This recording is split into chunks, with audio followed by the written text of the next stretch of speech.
Mohammed ist der Antichrist, der falsche Messias, der Dajjal. Auf der Welt gibt es 2 Milliarden Muslime, die der Religion des Propheten Mohammed angehören. Stand 2021. Mohammed wurde zwischen 570 und 573 in Mekka geboren und verstarb im Jahre 632. Bisher hat keine andere religiöse Leitfigur in der Geschichte der Menschheit für mehr Diskussionen, Kontroversen, Konfrontation und Auseinandersetzungen gesorgt. Wie kann das sein, wo doch Mohammed behauptet, von Gott entsandt worden zu sein, der Nachfolger von Jesus zu sein und er im Namen Gottes Gerechtigkeit und Gottes Willen auf der Erde verbreiten würde? Aber sind denn Kriege, das Nicht-Akzeptieren und das Auslöschen anderer Religionen, Sklavenhaltung, die Benachteiligung der Frauen, Raubzüge, der Hass auf Juden, die Herrschaft über die Welt und vieles mehr, der Wille Gottes, beziehungsweise das Beste für die gesamte Menschheit und die verschiedenen Völker mit ihren verschiedenen Mentalitäten? Und wie kommt es, dass Muslime als Argumentation für Mohammed doch immer wieder friedliche und positive Verse, Ayat, für Mohammed vorbringen können? Nun, das liegt konkret an 2 Dingen. Der Koran ist entgegen seiner Behauptung voller Widersprüche. Das bedeutet, man findet zum Beispiel genauso viele Verse für den Krieg wie für den Frieden, Verse für die Rechte der Frauen und sehr viele dagegen, Verse für die Solidarität mit Juden und Christen, dem Volk der Schrift, und noch mehr Verse gegen diese und jegliche andere Religionen. Der Koran darf nicht nach der Reihenfolge seiner Veröffentlichung in Buchform gedeutet werden. Das heißt, der Koran fängt dort abgesehen von der Sure al-Fatiha mit der längsten Sure an, al-Baqarah die Kuh, und endet mit der kürzesten, an-Nas die Menschen.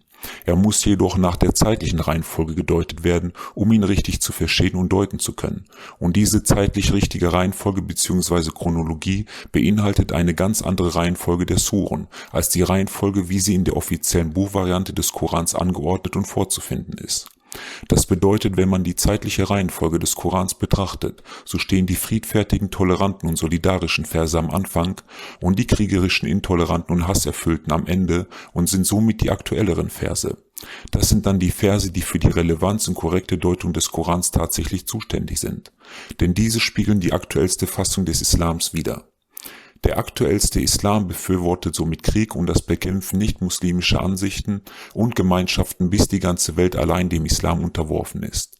Wenn ein Muslim also den Vers "Kein Zwang im Glauben" als Argumentation vorbringt, dann ist das die veraltete Version des Korans. Christen zum Beispiel richten sich deswegen nach dem Neuen Testament und nicht nach dem Alten Testament. Im Koran steht, wenn wir einen Vers austauschen durch einen anderen und Gott weiß am besten, was er herniedersendet, dann sagen sie, das erfindest du doch nur. Doch die meisten von ihnen haben kein Wissen. Sure 16, Vers 101. Tilgen wir einen Vers oder stellen ihn dem Vergessenen anheim, so bringen wir einen besseren als ihn oder einen, der ihm gleicht. Weißt du denn nicht, dass Gott aller Dinge mächtig ist? Sure 2, Vers 106. Wenn ein Befürworter des Islams also damit argumentiert, so sieht man, dass dahinter kein argumentatives Gewicht herrscht. Es ist schlicht Willkür. Im Islam ist es nämlich erlaubt, in Unterzahl bzw. um den Islam gegen Angriffe vor einer Übermacht zu schützen, jemanden zu täuschen, Taqiyya und Rukhsa. Es ist erlaubt zu täuschen, wenn es dem Sieg oder der Verbreitung des Islams dient.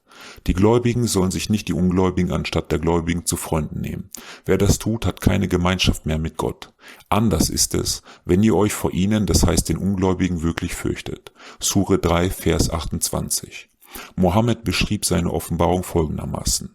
Er zog sich regelmäßig einsam in eine Höhle des Berges Hira zurück, um dort zu meditieren, weil er die anderen Menschen nicht gut ertragen konnte. Dort soll im Alter von 40 Jahren der Engel Gabriel erschienen sein, der ihn per Würgen und Luftabdrücken dazu gezwungen haben soll, den Koran den Menschen zu offenbaren. Mohammed versuchte sich danach mehrere Male vom Berg hinabzustürzen und einen Suizid zu begehen. Der verängstigte und schockierte Mohammed lief danach zu seiner Frau Khadija und ihr Onkel Waraka, der die Schriften des Christentums kannte, sagte dann zu Mohammed, dass dieser ein Prophet sei. Dies war seine persönliche Meinung.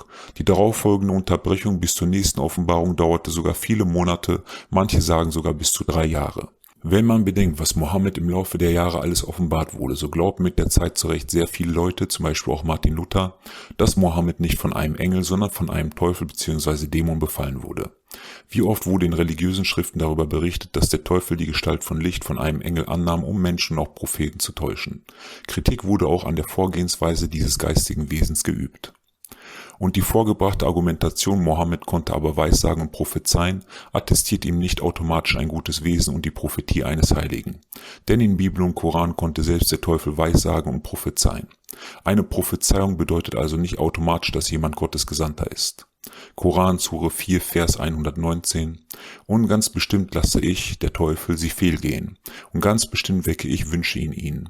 Und ganz bestimmt trage ich es ihnen auf, so dass sie ganz bestimmt dem Vieh die Ohren einschneiden. Und ganz bestimmt trage ich es ihnen auf, so dass sie ganz bestimmt die Schöpfung Allahs ändern.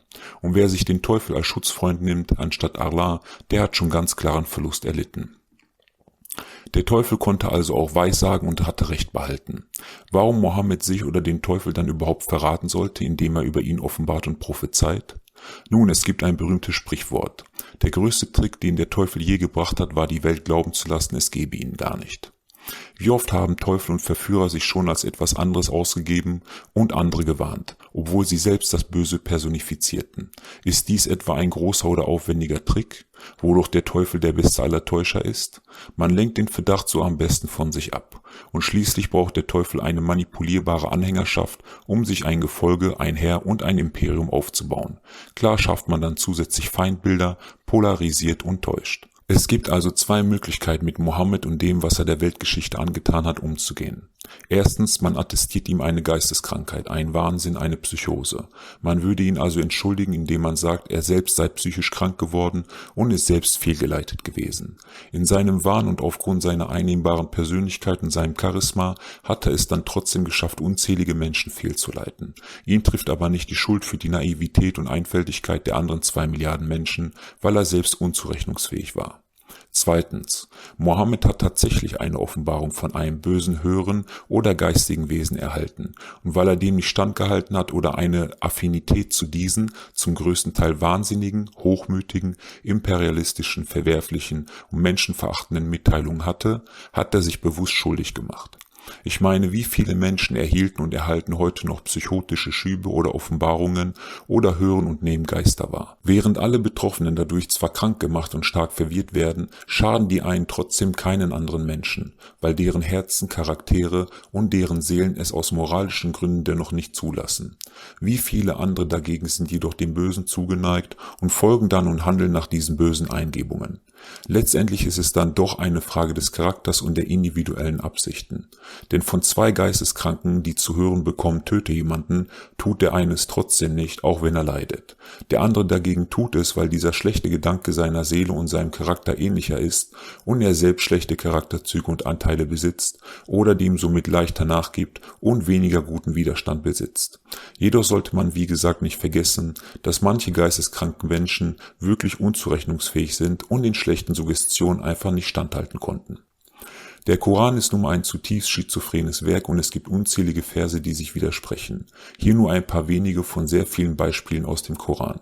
Sure 5, Vers 68. Sag, o Leute der Schrift, ihr fußt auf nichts, bis ihr die Tora und das Evangelium und das befolgt, was zu euch als Offenbarung von eurem Herrn herabgesandt ist. Was zu dir als Offenbarung von deinem Herrn herabgesandt worden ist, wird ganz gewiss bei vielen von ihnen in Auflehnung und den Unglauben noch mehren. So sei nicht betrübt über das ungläubige Volk. Dies ist Kritik.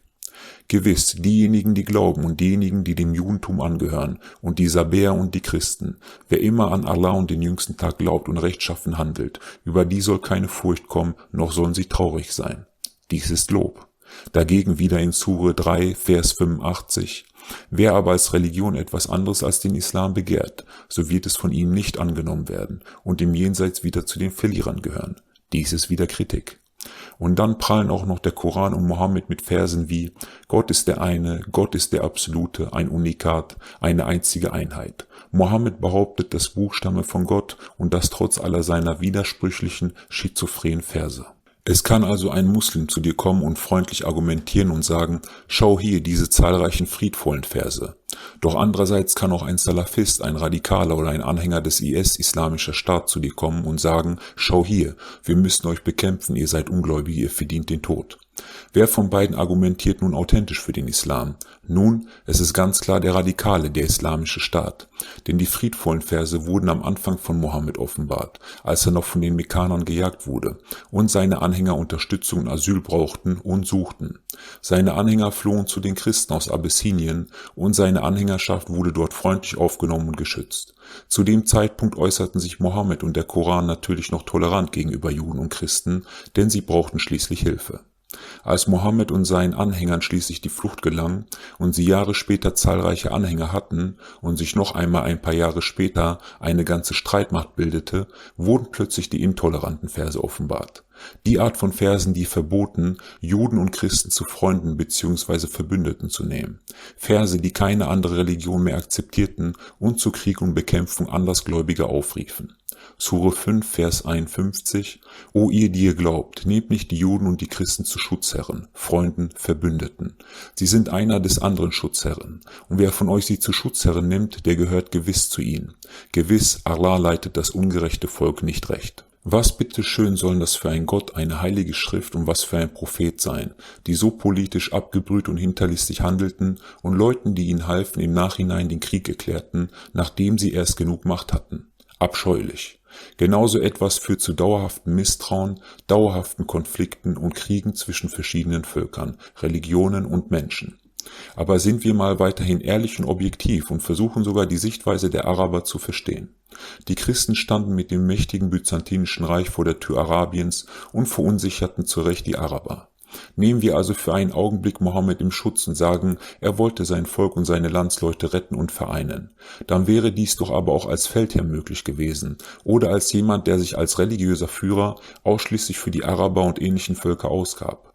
Doch nein, er wollte den Islam auf der ganzen Welt sehen, trotz der sehr kulturellen Unterschiede zwischen Arabern und Türken und Europäern. Er wollte nicht nur das Morgenland beherrschen, er wollte auch das Abendland beherrschen. Selbst im Koran ist zu lesen, dass Gott dort angeblich sagt, Mohammed sei zu einem widerspenstigen und komplizierten Volk, den Arabern, geschickt worden. Mohammed war ein Politiker und ein kluger Anführer. Er wollte sein Volk solidarisieren, egal wie viele Opfer dies auf anderer Seite zu bedeuten hatte. Es ist klar, dass die Araber und ähnliche Völker ihn so verherrlichen und keine Kritik gegen Mohammed zulassen und ertragen. Der Lohn für diese blinde Loyalität sind jedoch viele Bürgerkriege, starke Einschränkungen in ihrem Leben und Konflikte mit jeder anderen Glaubensrichtung auf der gesamten Welt. Was würde also Jesus dazu sagen, dass Mohammed behauptet, er sei der Nachfolger Jesu und kein anderer Prophet stünde ihm näher als dieser? Abu Huraira, Allahs Wohlgefallen auf ihm, berichtete, dass er den Gesandten Allahs Segen und Heil auf ihm, Folgendes sagen hörte: Ich stehe dem Sohn der Maria von allen Menschen am nächsten. Die Propheten sind aufgrund eines göttlichen Auftrags geboren. Zwischen mir und ihm gibt es keine Propheten. Jesus kam nach der Tora, dem Alten Testament, mit einer neuen toleranten Botschaft. Das Alte Testament war oft auch hart, unbarmherzig, homophob, für die Steinigung, für die Bestrafung von Sex außerhalb der Ehe, für das Handabhacken bei Diebstahl, war teils auch gegen Ungläubige und so weiter. Dann kam Jesus, sicher auch nicht perfekt in seinen Lehren, aber ein wahrer Revolutionär.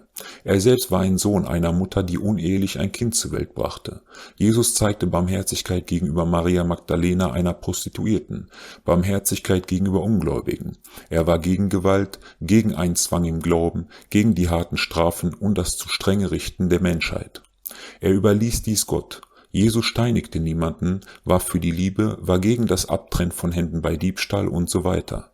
Und dann kommt Mohammed und macht all das wieder rückgängig und behauptet dann sogar noch dreist, er wäre der Nachfolger Jesu und stünde ihm so nah wie kein anderer?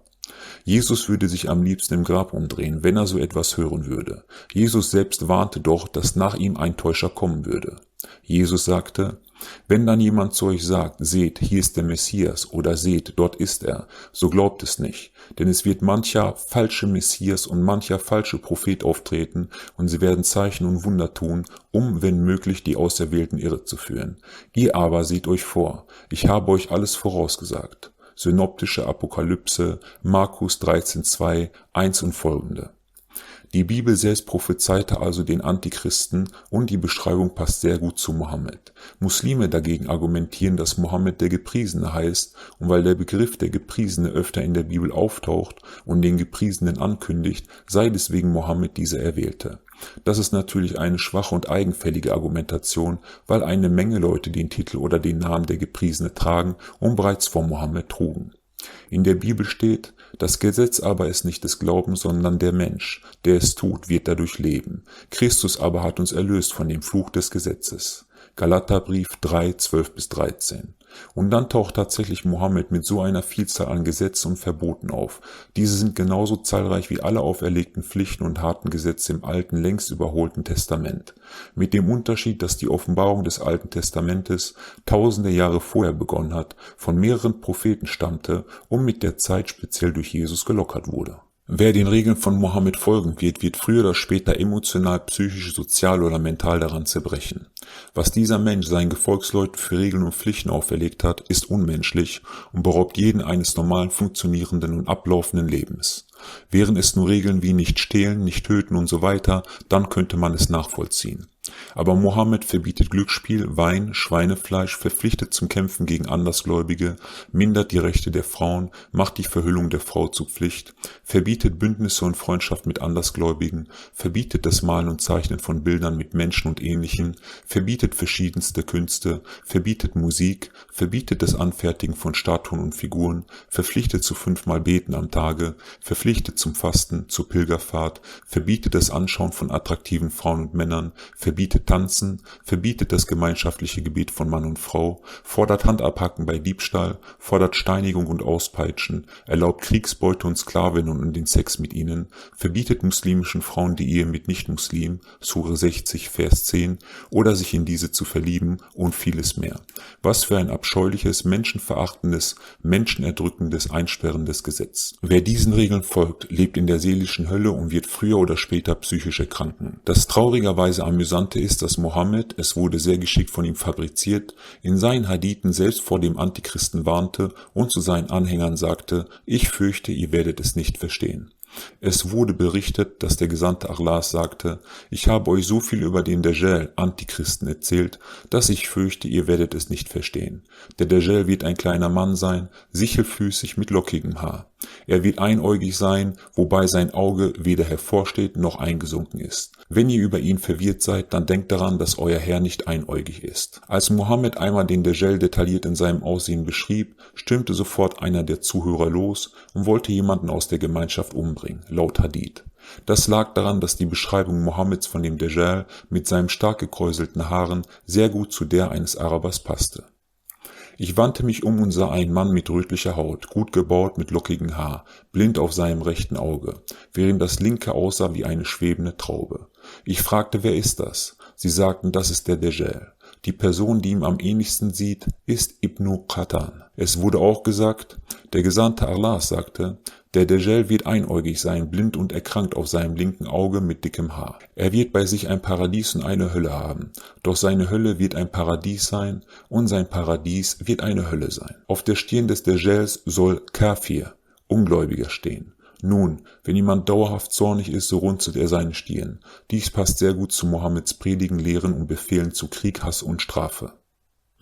Der Dajjal ist auf einem Auge blind. Dass Mohammeds Lehren einseitig sind, ist wohl mittlerweile allen klar geworden. Die Rechtschaffenheit Mohammeds war blind und er richtete subjektiv und einseitig. Mohammed hat sich für sein Volk geopfert und er wusste, wie einseitig, imperialistisch und eigensinnig seine Lehren sind. Er wusste, dass seine Ideologie lange anhalten wird. Zugeschickt hat er seinen Glauben mit Himmel und Hölle, mit Zuckerbrot und Peitsche in den Köpfen seiner Gefolgsleute manifestiert und diese manipuliert. Er wusste, dass seine Gefolgschaft ihm so loyal sein wird, dass sie ihn nie in Frage stellen würden. Er selbst hat viele muslimische Bürgerkriege und Probleme für die Muslime in der Zukunft prophezeit, die aufgrund des Glaubens an den Islam auftauchen und hervorkommen werden. Mohammed war ein Patriot. Er hasste Juden und Christen, wollte die Araber solidarisieren und diese zusammen stark machen. Er war, wie gesagt, schlicht ein Politiker. Und wie Adolf Hitler hat er es geschafft, die Massen zu bewegen und zu manipulieren, ob er nun selbst Opfer einer psychischen Krankheit war oder nicht. Die desaströse globale Wirkung kann nicht geleugnet werden. In einem Hadith sagt Mohammed, dass der Antichrist, Dajjal, einen Jungen mit dem Schwert in der Mitte spalten wird. Das Schwert stand in der Religion schon immer für das Wort und den Intellekt.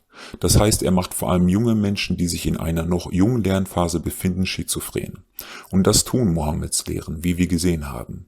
Mohammed sagt, der Antichrist verbreite sich schneller als die Wolken am Himmel und alle Schätze und Reichtümer würden ihm folgen. Nun, Mohammeds Lehre vom Islam hat sich schneller und erfolgreicher als jede andere Religion verbreitet. Dies geschah innerhalb kürzester Zeit. Die Gefolgsleute Mohammeds plünderten und machten Raubzüge, der Koran rechtfertigt dies ebenso, welche unvorstellbaren Reichtum ansammelten. Mohammed sagt, der Antichrist habe Himmel und Hölle dabei, doch die Hölle sei das Paradies und das Paradies die Hölle. Mohammeds Lehren, wie oben beschrieben, erlauben keine Künste, kein Spaß am Leben, keine Liebe zwischen verschiedenen Religionsangehörigen, kein Sex außerhalb der Ehe, keine Genussmittel, kein Tanzen und so weiter. Seine Lehren befürworten Krieg und Sklaverei. Das ist die wahre Hölle. Doch Mohammed sagte, dies führe zum Paradies. Nur zu Hause sitzen, nur beten und nur fasten sind kein herrliches und schönes Leben, so wie Gott es uns geschenkt hat und wie er es sich für uns gewünscht hat. Mohammed sagt dagegen, ihr kriegt das Paradies, wenn ihr kämpft, wenn ihr nach diesen strengen Regeln lebt, wenn ihr auf diese guten und schönen Dinge verzichtet und wenn ihr in Enthaltsamkeit lebt. Das ist dann der Verzicht auf freie Liebe, auf ein schönes und genussvolles Leben und auf die daraus entstehende Freude. Das, meine Damen und Herren, ist die wahre Hölle. Sure 59, Vers 21. Hätten wir diesen Koran auf einen Berg herabgesandt, hättest du gesehen, wie er sich gedemütigt und aus Furcht vor Allah gespalten hätte. Und solche Gleichnisse prägen wir für die Menschen auf, dass sie nachdenken mögen. Hier wird der Koran gegenüber Demütigen und Gottesfürchtigen, der Prophet David und andere gottesfürchtige Menschen wurden oft als Berge und als Fels in der Brandung bezeichnet, benutzt, und die Botschaft wird sie in so einen Zwiespalt treiben, dass gutgläubige Menschen dadurch schizophren werden. Siehe oben, der Junge, der durch den Antichristen gespalten wird. Die Gottesfurcht der Menschheit wird also schamlos ausgenutzt. Kein anderes religiöses Buch macht seinen Gefolgsleuten mit so detaillierten Beschreibungen von der Hölle Angst und setzt sie so unter Druck. Heißestes Feuer, giftige Früchte, die den Magen zerfetzen, Ketten aus Eisen und so weiter, sollen den Gläubigen Angst machen und sie dazu zwingen, den Islam zu folgen. Angst ist hier das Druckmittel. Mohammed sagt, dem Antichristen folgen in einer Vielzahl besonders die Frauen. Nun, die Frauen im Islam müssten auch folgen und auf diese Religion, die Männer stark bevorteilt, hören, weil ihnen sonst härteste Konsequenzen drohen. Sure 4, Vers 16. Und wenn welche von euren Frauen Unziemliches begehen, dann ruft 4 von euch als Zeugen gegen sie auf. Bezeugen sie es, dann schließet sie in die Häuser ein, bis der Tod sie ereilt oder Allah ihnen einen Ausweg eröffnet. Der Mann dagegen darf 4 Ehefrauen haben und dazu noch Sklavinnen, mit denen er Sex haben darf. Nicht-muslimische Frauen dürfen auch für Sex herhalten. Die Männer trifft keine Strafe oder Sünde, da diese Frauen keine Musliminnen sind. Sure 4, Vers 3. Und wenn ihr befürchtet, nicht gerecht hinsichtlich der Weisen zu handeln, dann heiratet, was euch an Frauen gut scheint. 2, 3 oder 4.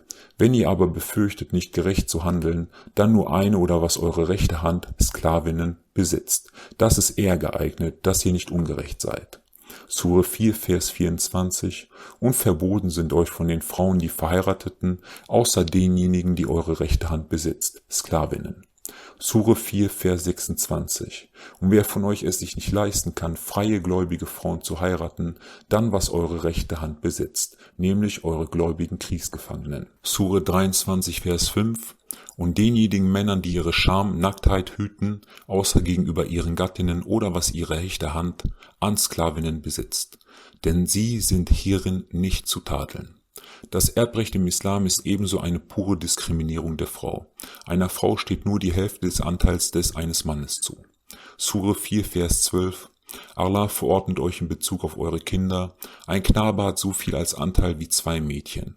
Sind aber bloß Mädchen da, und zwar mehr als 2, dann sollen sie 2/3 seiner des Verstorbenen Erbschaft haben. Ist's nur eines, so hat es die Hälfte. Sure 4, Vers 177. Wenn ein Mann stirbt und kein Kind hinterlässt, aber eine Schwester hat, dann soll sie die Hälfte von seiner Erbschaft haben, und er soll sie beerben, wenn sie kein Kind hat. Sind aber 2 Schwestern da, dann sollen sie 2/3 von seiner Erbschaft haben. Und wenn sie Brüder und Schwestern sind, dann sollen die männlichen Erben den Anteil von 2 weiblichen erhalten. Allah macht euch das klar, damit ihr nicht irrt, und Allah weiß alle Dinge wohl. Die meisten Frauen folgen aus Zwang, Angst oder Manipulation. Man hat früher wie heute mitbekommen, was passiert, wenn eine Muslima sich dieselben Rechte herausnimmt wie ein Mann. Was mit ihr passiert, wenn sie eine Liebesbeziehung zu einem Nicht-Muslim hat oder sie die gleichen Rechte einfordert. Die schlimmsten Gewalttaten sind die Folgen und die Konsequenzen. Sehr viele Frauen folgen also den Lehren Mohammeds, weil sie keine andere Wahl haben. Mohammed, der angeblich so viel Größe und Reife verkörpern sollte, war sehr eifersüchtig in Bezug auf seine Frauen. Sie mussten sich verschleiern und das war somit das Beispiel und das Urteil für alle muslimischen Frauen. Männer mussten dies natürlich nicht. Auch durfte niemand mehr Mohammeds Frauen nach ihm ehelichen. Dies war natürlich streng verboten. Beides zu lesen in Sure 33 El-Ahzab. Mohammed heiratete Aisha mit nur 6 Jahren. Als er verstarb, war sie gerade mal 18 Jahre alt und sie musste somit nach seinem Tod 46 Jahre als Witwe weiterleben. Mohammed dagegen durfte die Frauen anderer Männer ehelichen und als er mal die Frau seines Adoptivsohnes begehrte, wurde ihm vom Koran sogar plötzlich gestattet, Sure 33, Vers 37, diese für sich selbst als Frau zu nehmen. Die Frau hieß Zeynep bint Jah und der Adoptivsohn hieß Zaid ibn Haritha. Zeynep war übrigens auch die Cousine des Propheten. Der Koran gestattete es nämlich Mohammed auch seine Cousinen zu ehelichen. Erstaunlicherweise erreichten solche Offenbarungen Mohammed immer dann, wenn er speziell so eine Frau begehrt hatte. Frauen dürfen sich auch laut des Gesetzes des Islams ohne Zustimmung des Mannes nicht scheiden lassen. Allein der Mann hat darüber zu entscheiden. Männer dürfen dies natürlich ohne Zustimmung der Frau. Und ihre Ehemänner haben ein größeres Anrecht, sie zurückzunehmen, wenn sie eine Aussöhnung wollen. Und ihnen, den Frauen, steht in rechtlicher Weise gegenüber den Männern das Gleiche zu, wie den Männern gegenüber ihnen. Doch die Männer haben ihnen gegenüber den Vorzug und das letzte Wort. Und Allah ist allmächtig und allweise. Sure 2, Vers 228. In Sure 4, Vers 34 ist das Schlagen der Frau erlaubt. In Sure 2, Vers 222 steht, man soll sich von Frauen, die ihre Menstruation haben, fernhalten. Außerdem steht im Koran, dass die Zeugenaussage einer Frau nur die Hälfte eines Mannes zählt. Sure 2, Vers 281, und lasset 2 Zeugen unter euren Männern es bezeugen. Und wenn es keine 2 Männer gibt, dann sollen es bezeugen ein Mann und 2 Frauen von denen, die euch als Zeugen geeignet erscheinen, damit, wenn sich eine der beiden irrt, die andere von ihnen sie daran erinnert. Speziell den Frauen wird hier also schnell vorkommender Irrtum vorgeworfen. Wenn also ein Mann eine Frau vergewaltigt oder der Lüge bezichtigt, dann steht somit Aussage gegen Aussage und der Mann bekommt letztendlich das Recht zugesprochen und muss keinerlei Konsequenzen fürchten. Natürlich werden jetzt wieder liberale Muslime sagen, der Koran spricht auch von Frieden und dass Frauen dieselben Rechte haben und dass man Sklaven und Sklavinnen gut behandeln soll. Aber das zeigt doch erst recht, wie schizophren dieses Buch ist. Es zeigt auf, wie heuchlerisch diese Lehren sind und es zeigt auf, wie gefährlich schnell sich die Stimmung und dieses angeblich göttliche Gesetz ändern können. Und wie schon gesagt, die harten und intoleranten Verse sind die aktuellsten. Die Gruppierung des Islamischen Staates kommt dem aktuellsten Islam somit tatsächlich am nächsten. Denn Mohammed verlangte laut den Hadithen Überlieferung der Lebensweise Mohammeds die konsequente Steinigung, auch noch während die Leute versucht haben zu fliehen. Das konsequente Zerstören von Alkoholfässern und jeglichem Übel wurde in Auftrag gegeben und auch so ausgeführt. Wenn man Mohammeds Namen als Kalligraphie dargestellt umdreht, so sieht man mehrere von den Buchstaben Oa. Dieser dient im Übrigen auch als Hilfszeichen und Aussprachhilfe, die der Vokalisation dienen, indem er über einzelnen Buchstaben stehen kann. Er kann also auf zweierlei Weise auftauchen. Beim Umdrehen sieht man dann, dass Mohammeds Name die Zahl 666 beinhaltet, wovor die Bibel schon gewarnt hat. Offenbarung 13,18, hier braucht man Kenntnis. Wer Verstand hat, berechnet den Zahlenwert des Tieres, denn es ist die Zahl eines Menschennamens, seine Zahl ist 666. Auch wenn dies sehr erstaunlich ist, so bin ich trotzdem ein Freund von Fakten und nicht von irgendwelchen Zeichen.